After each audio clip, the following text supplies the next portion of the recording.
Yeah, how about that? We had to get that cut in there before the end of the show. Hey, man, you got to do what you got to do. What's up, man? You psyched for St. Patty's Day in Philly? Not really, man. To What? be honest with you, no, it's not my favorite. It's not my favorite holiday, but I'm happy for you that it's your big day, man. I know it's one of your favorites. It's like Christmas, man, for the Irish. Absolutely. There will be revelry, debauchery. Hey, more power to you, brother. Be safe. I know you'll have a blast. Oh, not too much, man. I'm getting old. I'm getting too old for this stuff. I don't know if you'll ever get too old for it, Sully, man. That's true. You're a warrior. You're a warrior. Oh man, you should have seen back in the late '90s, man. Living in Seaside, St. Patty's Day parade. Forget about it. Bad news, man. Bad news. Oh, that's great. What's going on, man? Hey, man, I'm just still soaking in the beauty of UMBC. The Retrievers. Last night. Yeah, it was gorgeous. It was just unbelievable, man. I turned it on with about 7 minutes to go, and I was like, "Whoa, they're up 12." Yeah, they just kept coming, right? And it was 12, and then it was 14, and then it was 17, and Well, I think at one point Virginia got it down to 10, and I was like, "All right, they have to make a run in the next minute and a half, 2 minutes to get back in it." And man, every time they made a basket, UMBC would just come down and boom, dagger, dagger, dagger. yeah, they played fearlessly, and they didn't take their foot off the pedal, which usually when an underdog gets a lead like that, it kind of sinks in. They get a little nervous. To winning, yeah, and they start holding the ball, and they were wonderful last night. They just really played close to the perfect game. I mean, there's not really any other way to put that. And what did it remind you of anything during the high school year? Oh, I don't know, man. It really doesn't remind me of anything I've ever seen before. I mean, maybe a couple 15 seeds over the years that won. And no, you know what? It doesn't, because they won by 20 points. I mean, that was a blowout, dude. That's like That was a stomp. That was a schoolyard stomp down. dude. That's like a freshman basketball team. No offense to UMBC, they're all scholars. I mean, they got scholarship players, but that's like a JV basketball team beating Roselle Catholic by 20 points. Yeah. I mean, it's unquantifiable. And, you know, the fact that it happened to my alma mater's biggest rival, hey, you know what? Here's to you, UMBC. I love it. Nice, man. Yeah, it's great. And this time of year is great, man. It's just the best. It was definitely one of those games where if you were thinking about going to bed with 10 minutes to go, you're like, maybe not. Maybe let me see how this thing plays out. And that really, Sully, it's like, as a sports fan, you know this, but anytime there's an inkling that maybe history is going to happen, the sports fan can never turn off the set. And even if it means staying up an extra hour and 20 minutes, and it doesn't happen, you just don't want to be the guy who said, I went to bed, I thought they'd probably lose, so I went to bed. You just want to see it happen, and to see it, everybody will remember it. Well, kind of like in the World Series last year, last fall. What was that game that went to like 14 innings or something? And man, I was like, I just have to stay up for this thing. I ended up staying up till about 2:30 in the morning.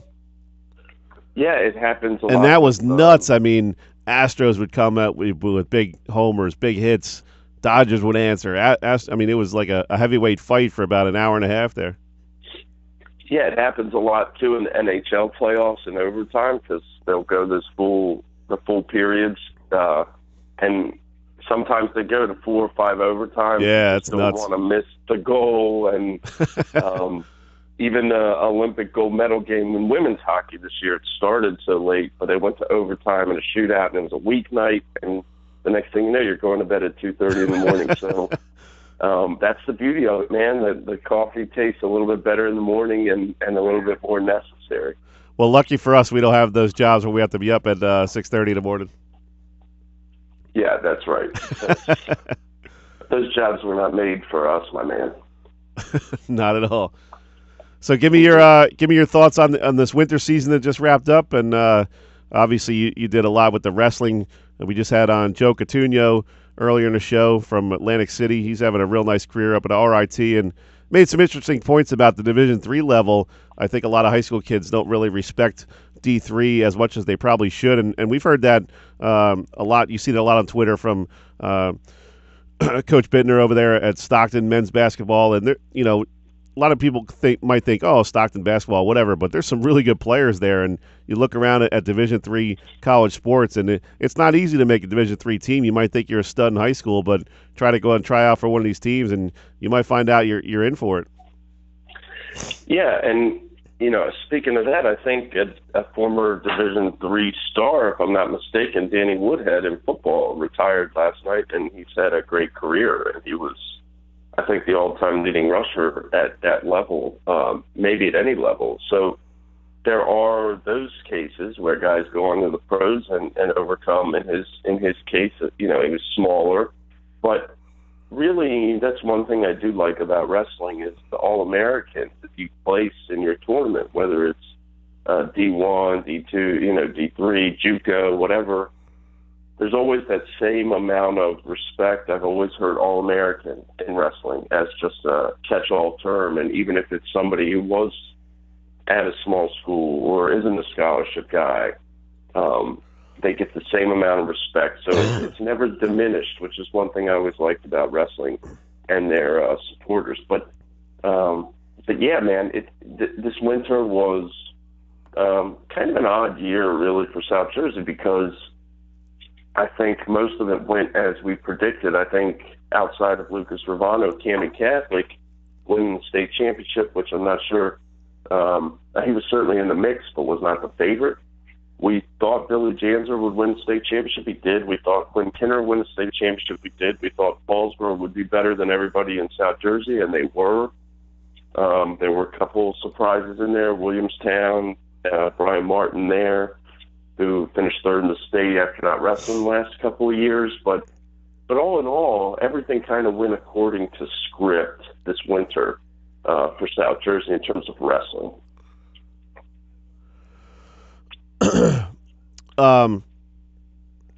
What was kind of your highlight of the postseason wrestling? What's really going to stick out in your mind? I think it's Lucas Rubano winning states. I do. It's in a very tough bracket against kids that he's very familiar with, and I don't believe many people gave him a chance to win it. And the fact he did in the way that he did, he won 3 very close bouts to win, and really was just so impressive with the way he focused in. And you can never. It's a little cliche to say a guy really gets locked in, and that's the difference because they're all locked in. But he had a singleness of purpose about him at the end of the year that when you saw it, you thought, there might be something to this. Maybe he can win the state championship. And for him to go out and fulfill that was really pretty incredible to watch it all kind of unfold. Talking with Mark Trible of the Courier-Post. Mark, what are you looking forward to this spring? What sport are you going to be keeping your eye on? You have a certain sport you're going to be covering? Yeah, I'll be covering softball again, and I'm looking forward to the sunshine. I'm looking forward to seeing. I'm looking forward to seeing what Egg Harbor Township has again this year. They haven't lost in South Jersey in 2 years. They've been excellent.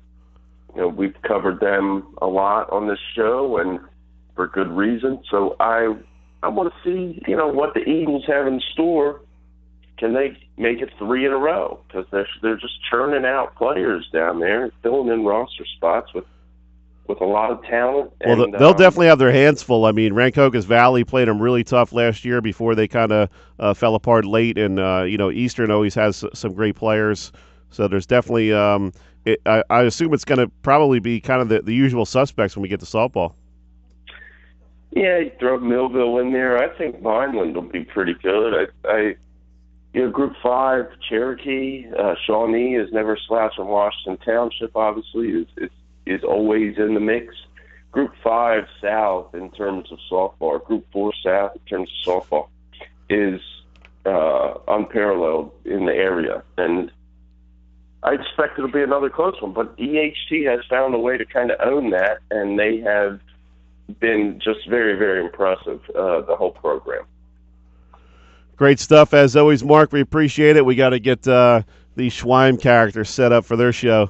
But I appreciate you spending every Saturday with us. As you know, we're going off the air here for a couple of months before we return during football season. But it's been a pleasure having you, and we appreciate all your insight into South Jersey sports. Well, Sully, I want to thank you and the station and all the listeners. It's always great, and it's one of the highlights of my weekend always to talk to you guys. So thanks so much, and we'll talk again come August. Awesome, man. Have a great weekend, and at least have one green beer. Yeah, we'll see, man. Thanks, Mark. Appreciate it, man. All right, bye. That was Mark Trible of the Courier-Post.